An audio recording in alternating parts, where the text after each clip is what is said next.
Good morning, my faithful YouTube subscribers. Today is it's Tuesday, the 13th day of October, and we're in the year 2020. We're still stuck in the middle of the coronavirus pandemic. And I saw a news report last night how in Europe they're saying that the second surge or second wave has began. And I'm just keeping an eye on that. I know we spent a great deal of time on this channel talking about the coronavirus pandemic. We know it's a wild monster roaming around the earth eating innocent people. We were hoping it had an not so innocent Donald Trump, but he barely got away from it unscathed. So, but it ain't over with that either. So we'll just wait and see. The coronavirus may have a little surprise for Donald Trump later on. We're just watching just to see what happens. Anyway, I did a lot of videos over the years on my channel about HIV. And this has had a direct impact on my life as a black gay man living throughout the 80s and the 90s and the 2000s in a city known for its high rate of HIV in minorities, blacks, and stuff. So, but everybody, one of the reasons why I've kind of backed away from those conversations as of lately, people take my words and twist them. And I say something and they take the advice I'm giving, or they take something I say and they turn around and mean something else. I say, well, I literally have to go back and rewatch my videos and say, well, what did I say?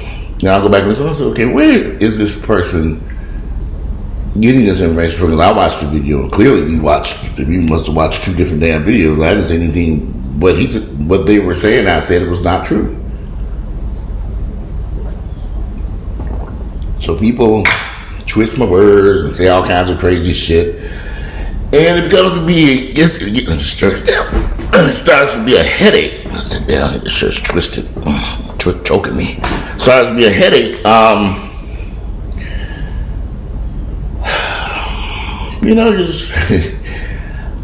So certain conversations, particularly black gay guys, tend to twist everything I say. I mean, literally, I say good morning. He said, fuck you. I said, why not I say good morning? He said, fuck you. How could you confuse me saying good morning to I saying, fuck you? But that's how these men think. So I just tend to say, forget it. I am 50 years of age. I'm blessed to be, blessed is the wrong word to use because I don't believe in blessings and all that shit, but I'm at a point that I am happy because of the decisions I made in my life just to be sitting here to be HIV negative. I was hoping that the advice that I was giving young people or older people, anyone, will help them also to remain HIV negative. Every time I do a video about HIV, my box is filled with all this hate from other black gays. Why are you watching my videos if you don't like me? And then they share the videos with other people. Then here come the trolls coming in. I had to delete all this mess. Then they got hold of my phone and sending text messages and all this other stuff. They want to silence me. And to a degree, it's working. Because I'm just getting tired of these homosexuals. They don't want to listen. They don't want to listen. They want to do what they want to do, regardless of whether it kills them or not. They don't care. They just don't care. They never have cared. When I moved here in 1989, I realized these are some crazy motherfuckers here. And nothing's changed about their craziness. They're just younger than me. You get another generation, people could be in another generation, all of them cuckoo batty crazy, doing the same old mess, thinking that they're going to get out of it a different way. We don't speak about the young men in Atlanta dying from drug overdoses. It's happening very frequently now. Way more frequently than when I was in my 20s. Well, I guess we didn't really have as much of these oxycodone and all these painkillers and stuff. These guys are dropping here. Ain't nobody saying a word. So-and-so died. What happened? Oh, drug overdoses. Okay. Silence. you'll be scrolling through Facebook and you'll see everybody rest in peace this person, rest in peace this person. You'll be like, well, what happened? Nobody wants to say nothing, so I have to dig a little bit deeper. I'll be looking through the post before I recognize somebody that's in my corner. I say, what happened to so-and-so? Hey, what's up? What's going on? How you doing? You know what happened to so-and-so? We have to start a little 5 to 10 minute conversation before I get to the gist of the matter about I'm hitting your ass up. So you're like an investigative reporter. I said, ooh, sometimes you be out there, let's go get some lunch. Well, me spend $30 on the ass. Like, what happened? It's well worth it for me. I like to stay abreast of what's going on. You have a drug that's sweeping through this town and is knocking these kids out the box. And more people show up, and they get involved. I've met that seems to attract some interesting individuals. But I met some very handsome guys here. Handsome in the gym, working out, nice bodies, everything, right? But they're drug addicts. And you're thinking, well, how are they working out? And what are they doing? And how are they surviving? And, a lot of them are escorting, doing porn. They're on, I never forget this one guy told me he worked at Bank of America. And occasionally we would just hang out with each other. This man told me he worked for Bank of America. I don't know if I ever told this story before. This was years ago, and before I knew escorting was taking place. And he would come out of Bank of America all dressed up like he was at work. We'd jump in my car, we'd go get some lunch, and I'd drop him back off at Bank of America right on Peachtree Street. And sometimes I'd pick him up at the main headquarters on Piedmont. Yeah, Piedmont. Is that Piedmont? North Avenue? West Peachtree Street. It's one of those streets, I can't remember. Is it West Peachtree? Wherever it sits on Bank of America, the tall high rise. And for a year, I really thought this man was working at Bank of America. We'd hang out, we'd go to the club, he'd come out, went out of the building, jump in the car, we'd go hang out and stuff, and drop him off at home. We were friends. He had no reason to lie to me. And then one day, I met someone who he used to date. I knew they were dating because I'd seen them together. And I said, oh, hey, how everything going? I didn't know they had broke up. He said, oh, we broke up. I said, oh, well, what happened? I didn't even know he never mentioned it. He said, well, I found out. We could start talking. And I brought up the idea, is he still working at Bank of America? He said, Bank of America? He said, he doesn't work at Bank of America, Walter. He's an escort. And that's how we broke up. And I'm like, what? Now, y'all, when I tell you all, I was very green back then. I had to be my 30s, late 20s, early 30s. And I'm thinking, no, this attractive executive at Bank of America couldn't possibly be an escort. No, he's an executive at Bank of America, vice president, whatever. And I'm thinking, but it was all a lie. And I fell for it. Just like he fell for it. But he found out the truth that the man was an escort. And I see this man all the time now on Instagram and Facebook, traveling the world. Everywhere. Just, y'all, Greece. Just, as I was saying, I see my friend, he travels the world. He's in everywhere. New York, London, exotic places, Greece, Mykonos Island, the Fiji Islands, just all kinds of Hawaii. I just be looking. Because I know he's traveling. Nice looking guy. Very nice looking guy. But he's escorting and traveling a bunch of old white men. Now, I'm sitting there talking at this, where I was talking to his ex. And he was breaking it down to me, how this worked. Now, back then, I was in total denial about, no, this can't be true. This man's lying on him. Because I just couldn't believe it. Why would he be doing something like that? But he told me the truth. He said he went through his phone. One day he got hold of that phone because he had some suspicion because he was always traveling for work. And he just had some suspicions about something. And he got hold of that cell phone and began to uncover the truth. And here's the funny part. I had even been to this man's condo. It was beautiful. I mean, just spectacular. And I was just going there like, wow, this man is really living the good life over here. And I wasn't doing that myself because I had a construction company at the time. But I was really impressed that he made it in a black man had made it in corporate America. And was doing so well. I was a stupid child. Now I know fucking better. Now, by this time, don't get me wrong, I had dealt with some devious individuals in my early 20s, but no one to the point where they lied to this extent that you got a business card that say Bank of America, but you don't work there. You didn't work there at all. So, found out he was escorting and on drugs. I was like, drugs too? Yeah. He was like, I put this phone on silent. You're not supposed to be ringing. Oh, that's the iPad. My phone is connected to the iPad. I got to put the iPad on silent too. And just shut up. Shut your damn mouth up over here. Anyway, I found out that he was on drugs. He was escorting. And I've learned since that time that that's these guys' MO here in Atlanta. Handsome, attractive, clothes. You know, they got them labels. Oh boy. I don't really have... can't fit. I see these clothes. I say, wow, they look really, really dressed nice. They have these expensive clothes on. They travel. They go places. They look great. Everything looks great. They're in the gym working out. They got workout videos. You like, do it, yeah. But they're escorts. Y'all escorts. All of them. If you're on Instagram and you see these nice looking brothers, and you think they're gay or you think they're straight, but you think, wow, what are they doing? How are they surviving? Escorting? Trust me on this one.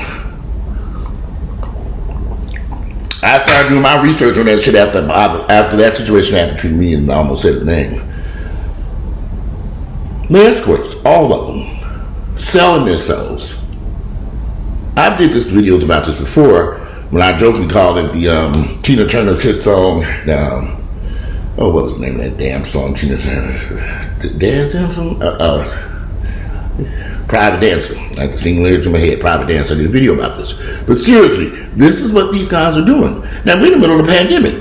The coronavirus pandemic. You do remember the coronavirus pandemic, don't you? I even made a song about it. I'll sing it later. But anyway, so now these guys are still up to their same old. They still got to travel to the hell with the coronavirus. Oh, they in places like Miami on boats, taking pictures, high rises. I'm looking at this stuff. You know, they're alive in my mind. Most of them are HIV positive. Most of them are on drugs. They're all in the gym using all types of steroids to keep that physique going. I use steroids too, but I ain't on no drugs. I ain't HIV positive. And I definitely... excuse me, I'm so sorry. Excuse me, y'all forgive me. Anyway, that damn coffee. I drink coffee now because I love coffee. I ain't giving it up. Anyway, so then I'm talking to there's a lot of air. So I don't know. I'm not that rude. But anyway, these guys are really living it up until they drop dead, and they do drop dead. I'll be scrolling through Instagram as usual, on Facebook, and there's so-and-so. Rest in peace. I'll be just taking me. I had to sit down for a minute. He died. And of course, I got to go back and call her. What happened? Oh, drug overdose. Now, I don't know if I could be an escort. Because being an escort kind of requires you to hang around someone you might be not even that sexually interested in, or even won't be bothered with. Someone 20, 30, 40, 50, 60, 70, 80, 90, damn near 100 years older than you, and you pretending to be this person's mate, partner, lover, I don't know. And you may have to have sex with this person or get high with this person and travel places and get on airplanes. It takes a person. First off, I don't trust people that much, so I don't have a problem with being with a stranger. Now, but let me just add a notation here. Most of these guys work exclusively with someone for a long period of time, so not necessarily strangers with the person. They've got to know the person over a period of time before they take these trips around the world. And then they travel kind of with this person for a long period of time, or with these people, different people, and various things like that. Until, they become ugly. Now, because you can only do so much drugs and do so much traveling and partying and hanging out before it begins to show in your face. You know, I'm going to have some person no more, and your body begins to age. And so I look at these guys over the years, and I know some guys who were escorts, because that's once I found out this out about 20 years ago. Now I know the truth about these guys. I see the older cats, and I'm like, wow, they look a mess.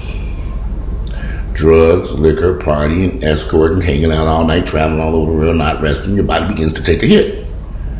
Organs begin to, marijuana, cocaine particularly can cause health issues. Meth will kill you, they'll all kill you. So I look at these guys, and I know people are going to take my words and twist it, because so many black, gay men are escorting right now. It is shocking. And listen to me, ladies. I know I have a large female following. A lot of these guys have female partners, relationships, girlfriends, and they pretend as if they're traveling for work. Now, a lot of these guys, when you would not necessarily know they were gay unless you knew them personally. And I'm in the industry in fitness, so I've met a lot of these guys.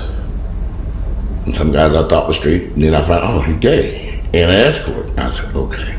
Then people whisper, he's an escort. I said, okay. And he's on drugs. I said, I should have known that.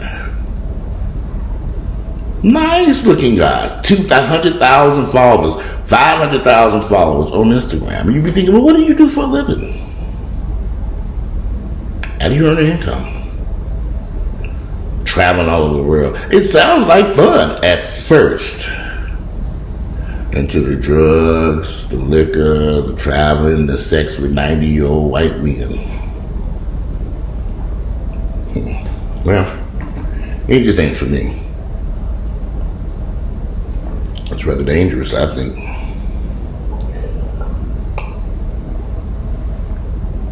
Just my thoughts on the situation, if you ask me.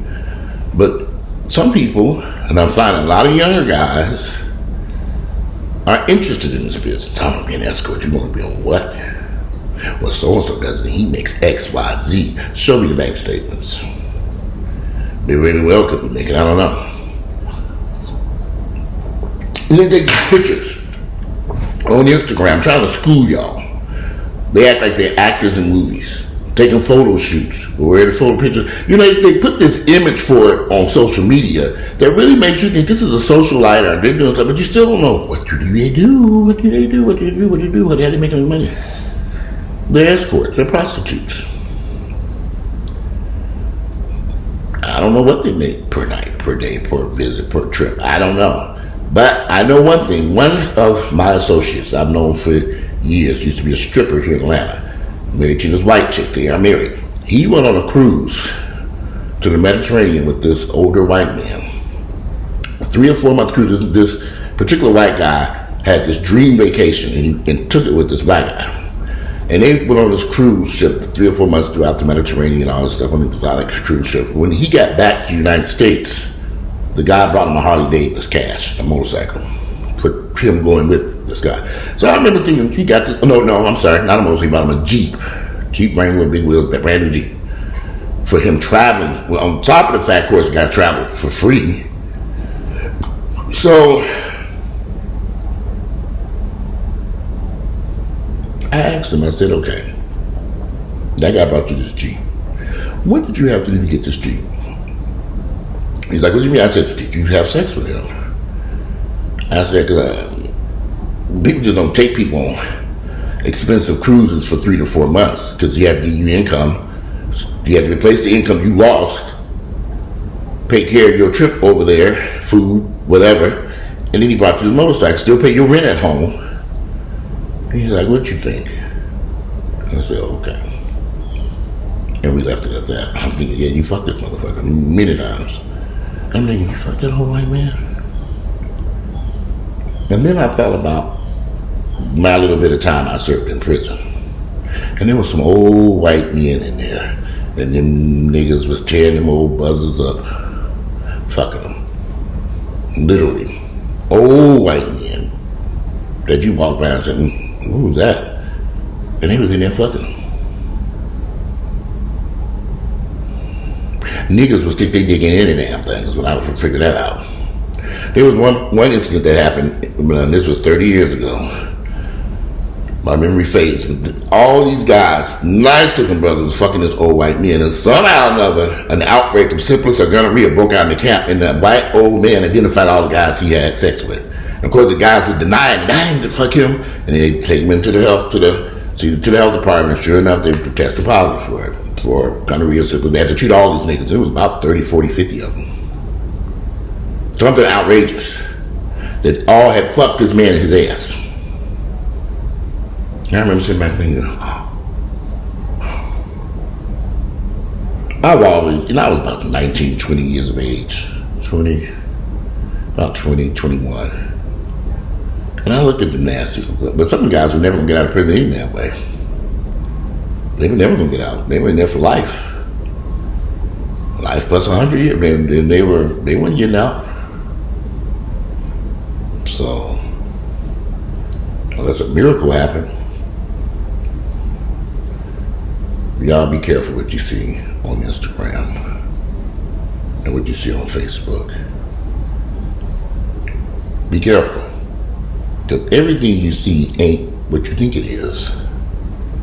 A lot of these guys, you have to ask, how are they affording this luxurious, elaborate life? How are they affording to travel to these places and go places and do things? Now, I travel. You might be able to say, well, you be traveling. You know, but I ain't never been to Greece and Mykonos and all these other weird exotic. I would love to go, and I guess I could afford to go on my own shit. But mainly, I travel with Earl. You know, we go. We're more Caribbean type people. We like going down. We've never been to Europe. I've tried to convince Earl, let's go to Europe, let's go to Africa, let's go to Dubai. Well, so now I'm going to have to start venturing out doing that shit by myself. And trust me, I will be by myself. I won't be on nobody's old white arm. They don't want my old ass any damn way. Where are we going for dinner tonight? What 5-star restaurant? No, I'd be asking myself that question. Well, Walter, where you want to go? I guess we're going to go over here and try out this new place I found on the app by myself. Yeah, but these guys are escorting, and then this pandemic has gotten worse because the rich are getting richer and the poor are getting poorer. And these poor niggas out here scuffling around here and they're suffering. That's why these OnlyFans accounts are taking off, skyrocketing. And these niggas are willing to do anything to survive, including sell their dick and asshole. Guys that probably never thought about it before in their entire lives are doing it now because they have no other people who are doing it. And they falling each other off a fucking cliff. Now, hey, these men are grown. Do what the fuck you want to do. What concerns me is involving innocent people in your bullshit. Goes back to my story about the friend who worked for Bank of America, was dating this guy who had no clue this man was an escort until you went through that cell phone. And that's where the problems came in. And I've heard this from over the years. I've heard this story from numerous people. They were dating somebody and they found out the person was an escort or a porn actor or this or that. Because people hide this dirt. They hide it. And let me tell y'all something, and I'm going to conclude this video. These men are some of the most popular guys on Instagram. They are all attractive, nice bodies. Some are gay. Some are straight. At least that's the image they're portraying. But they're all escorts. All of them. Be careful who you're desiring. Who you welcome into your world. Because if you have questions that pop up, like, what do you do? How do you travel? How do you go places? How do you do this? Blah, blah, blah, blah, blah, blah, blah. Anyway, that's just my thoughts on this. But this video is way longer than what I wanted it to be. My coffee didn't get cold too. And I hate when it gets cold. Anyway, I'm still getting situated in this place, so I don't have my pictures on the wall. But what am I hanging on the wall for? Because this is just a temporary apartment. I'm moving to another unit when it becomes available. It's a little bit bigger than this one. Yeah, although I love this unit, there's some issues here that a little small, no wash, laundry room, no garage. So I'm moving to a slightly larger unit. I don't know why, but I do need that. Because I've been taking myself up to the wash and fold and dropping it off. And I need to add my own wash and dry and storage. And I've got a stove and refrigerator I need to get rid of, and then two that's sitting there for the whole year. But anyway, if you like my videos, click like, share them with family members and friends. I know we've talked about this subject before, but something took place recently, and this video really is for a friend of mine.